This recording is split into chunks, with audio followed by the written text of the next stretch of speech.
Welcome back, everybody. I hope you all are as excited to be here watching us as we are to be here with all of you. You know, we talk on a regular basis about reasons why you might need to use an egg donor.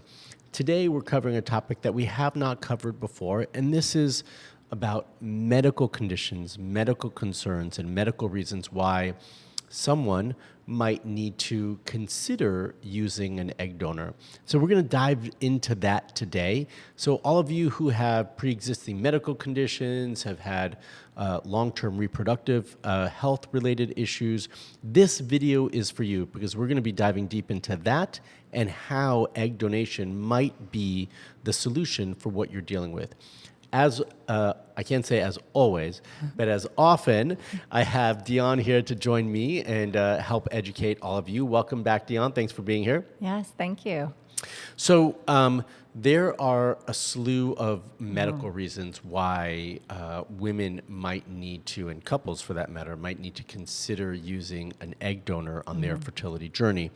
Before we jump into those, in most situations, the way I see it is all of these individuals wouldn't have just jumped into egg donation. They would have jumped into IVF first to try with their own eggs. And then if they weren't successful along that path after, let's say 2 or 3 cycles or something like that, then in this case, egg donation should be something they contemplate? Yes, absolutely. Okay. Many of these people, some of them do know, IVF isn't an option, but most of them are able to try IVF first. And like you said, we'll do several cycles. And then after that, because of these medical conditions and it not happening for them, then they would be, contemplating turning to egg donation. Got it. Okay. That's great to know. So we set that stage. So in this situation, most of you would have already tried IVF for a couple of cycles. Hopefully it's successful, but if for some reason it's not, then this is where we start to contemplate using an egg donor. Okay, so the first category or medical health-related concern in this situation would be advanced maternal age. And so I know that, or age-related fertility concerns. So I know for many people, they get put into that category, when they start to be classified as being geriatric, which would be 35 and older. Yes, the old age of 35. The old age of 35. We don't like that term, but it is what it is. Yes. Okay, so that's the technical definition.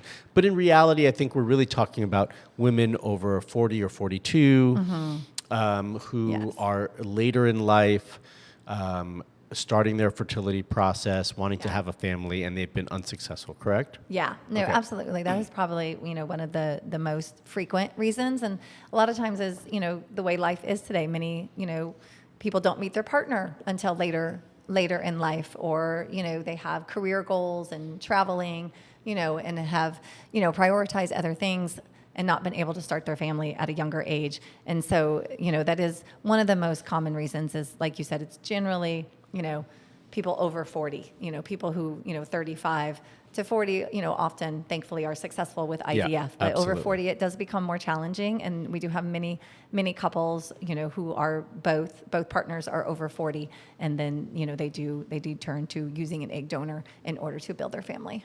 Okay. So sticking along those lines, let's say they've had a couple of failed cycles, but they're not ready to move forward with egg donation. Should they even start to entertain it and educate themselves at this stage before, or should they just kind of like block it off and just move forward with another IVF cycle?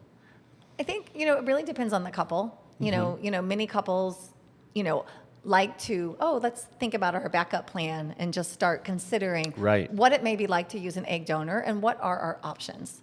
And that can lower their stress to know that there is another wonderful, option out there, not my first choice, but it's good to explore that option. Others, really either aren't ready for that or just really want to focus on, on their IVF cycle and giving it another try. And, many people will seek second opinions when they are going, which is a great thing to do when they are going through IVF to see if there is a possibility of using their own eggs.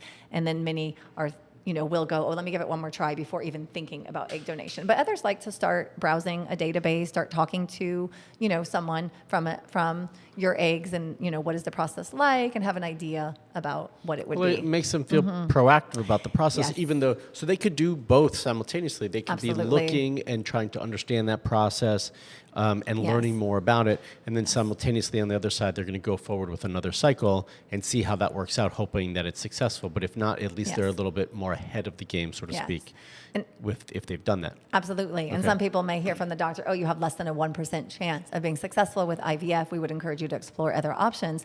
And so then at that time, people can think, okay, what is the financial commitment, here with IVF with having such a low chance versus the financial commitment with using an egg donor and being closer to building that family faster. Right. Okay. So I think along the same lines, but slightly different in terms of age, we have a population of women who are younger. Yes. So let's just say anywhere from between 25 and 35 for the sake of the conversation. And they've been diagnosed as POI or POF, so premature ovarian insufficiency or failure. And this population of women, in my mind, definitely it's much more of an option for them to consider egg donation. Is that correct? Yeah, definitely. And this has become more common than what it was in the past, unfortunately, where, women are, losing their cycles and being diagnosed with, the POI or POF at a very young age, and sometimes even being told that they're already into menopause. And then after going more than maybe a year without a cycle, it can be very challenging in these particular cases for them to be able to use their own eggs to have a successful IVF cycle. So we do definitely have, many women in that situation that are now using an egg donor and then carrying the baby, going on to carry the baby themselves. So, yes, I was going to say, so even though they may be, they're in premature menopause and hormonally things aren't ideal, they can still carry their own children, correct? Yes, many of these women are able to carry the baby, have that bonding time while they're carrying the baby, still have the experience of childbirth, the opportunity to control the prenatal environment, and as well, having their partner have that genetic connection. So it is still, they get to be a big part of the process. Yeah, so these individuals, from my work, with them, they often want to try to correct these issues and try to conceive naturally, which I encourage, 100%. I want you to do that. I would also simultaneously start to learn about egg donation. Hopefully, that's partly why you're here on this channel, is to learn more about egg donation, and start to just educate yourself so that way, should that need be there, you're already ahead of the process and you can take steps to move forward with that. Yeah. Yeah. Absolutely. Okay. And I should say that probably the need, more from an age perspective, the need for women over 40 to move forward with egg donation slightly faster or sooner than women between 25 and 35, even though they might be dealing with some of these medical issues, is still there. So you still have a little bit of time to try to correct things and manage things differently when you're younger and not have to rush into egg donation versus when you're older, you've got to kind of move forward with it a little bit sooner. Yeah. Yeah. Yeah, absolutely. Okay. Some other ovarian dysfunction issues that women need to consider when they're going through this process that might be a sign that they need to also consider egg donation. Can you help us with that? Yeah, of course. Things such as endometriosis can sometimes prevent, someone from being able to, have a successful egg retrieval with a healthy It's on the egg. ovaries. Yeah. Exactly, depending Okay. on, or even sometimes when they've been treated for it. So Right, definitely right. those can lead to diminished ovarian reserve and, resulting without them being able to get that healthy egg in an egg retrieval. Okay. And then, of course, there are genetic disorders, and some of those people will know in advance, Hopefully, right? Yes, exactly. Or maybe if they had repeated miscarriages or, have not been successful on their own, they'll do some genetic testing and then know that, we have, carrier of this, especially if their partner is also, and then they know, okay, we do need to use an egg donor in order to have genetically healthy embryos. Got it. Yeah. So genetics would be definitely a big reason why someone might need to consider Yes. egg donation. Yeah. Okay. Women who've gone through cancer. Yes, yes. So definitely, women, if, they maybe weren't able to freeze their eggs or didn't have, the opportunity before needing treatment, radiation and chemotherapy, often they are not able to use their Yeah. eggs afterwards, unfortunately. And then, we definitely have had a lot of couples who have been through that experience. And then, afterwards and, becoming healthy and free of cancer, then they're looking towards building their family. And an egg donor can be a really beautiful way to do that. And then they still get to often carry the baby Yeah. in that situation and have their healthy baby. Yeah. Now, you mentioned earlier about miscarriage. So women who've had repeated losses, recurrent pregnancy loss, some of those might be because of genetic issues, and we Yes. kind of touched on that earlier. Yeah. But if they can't figure out why and they continue to have losses, would that be a reason to look at egg donation? Absolutely. Okay. Yes. And then often, in that situation, that if they do use an egg donor and, and even if they are, the recipient of the embryo and they carry their own babies, often that, using an egg donor has remediated that issue and they do go on to carry the baby full term. Great. Yeah. So it's a stressful time or a stressful period of time when couples are going through IVF, period, right? Like that process can be stressful and Yes. in so many ways.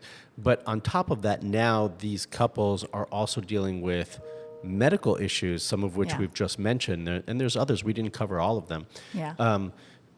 They're also dealing with medical issues that need their own attention, their own treatment, and so forth. All of that is also stressful. Yeah, Combining definitely. these two things together is really challenging. Do you have you seen that be difficult for couples, and how have they kind of maneuvered and managed through all of that?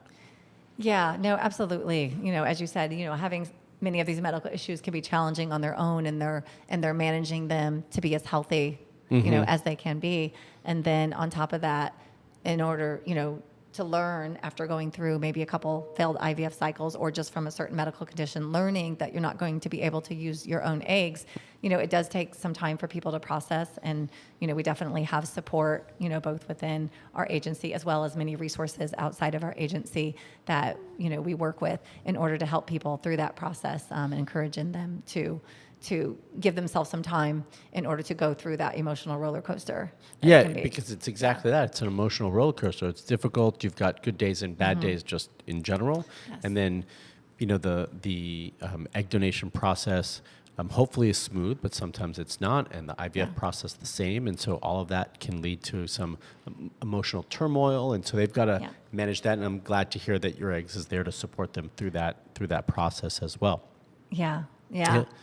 Do you have any, a story to share with us, or something that we can connect with and feel hopeful about in situations like this? Yeah, I mean, definitely. As you said, there are a lot of ups and downs, but generally people, once they have moved on from recovering of the loss of realizing they're not going to do it the traditional way, they do get really excited as they start to look, for their donor and start looking at the different characteristics that are important to them and finding the right one together with their partner. And then often there, does become a bond, through, letters or, some videos that are sent between them and the donor, and, and just this really beautiful connection. And then to see them go on to have their healthy babies is amazing. We have so many people who have come back and said really, beautiful words, both to their egg donor as well to us, and one mother, gave us a testimonial where she talked about when she first started considering donor eggs, she was really worried and hesitant. She wasn't sure she would have that connection, and that without the DNA connection, she wasn't as sure that she would feel the same. And of course, her husband had, used his sperm, so he had that, but she was afraid that she might be feeling a little missing out on that. But then she said that, as she was studying, she learned more about epigenetics, and, and some of the, people in the area helped her in epigenetics, made her lose her concerns, and she felt much better about using donor eggs, and, and she's really wants to educate people to kind of change the language with the donor egg conception, and, and and for people to feel that, that they have the opportunity to carry the baby, and the environment in which the baby is in is also going to trigger the unique expression of the genes, and that, the baby will be, very connected to her through carrying the baby. Yeah. And I do have to say that every couple that have gone through egg donation, they're actually seem to be the most grateful, because they did have a long journey getting there to their babies. And you always see just an absolute beautiful connection between them and both their mom and their dad. And it is the greatest gift to see them come back in with their babies, and, and having that full connection, and being that much happier, as they were able to build their family. Oh, that's so sweet. That's beautiful to hear. I love to hear that. And I do agree, once you've been able to carry that child for the length of a pregnancy, you have a connection with them. You've passed on your genes, and that's something that shouldn't be ignored. Yeah. Yeah. Absolutely. Well, thank you for joining with us. For all of you watching, if you've got a health concern that might be impacting your fertility, we want to hear from you. How has that impacted your fertility? Have you thought that you might need to look at egg donation as a result of that? Please comment below and let us know. And if you've got questions about that and how it pertains to your fertility needs, please also leave those questions down below for us as well.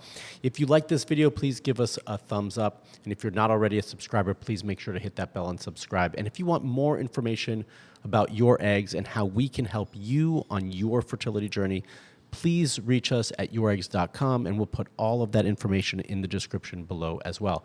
And we'll see you all in the next video.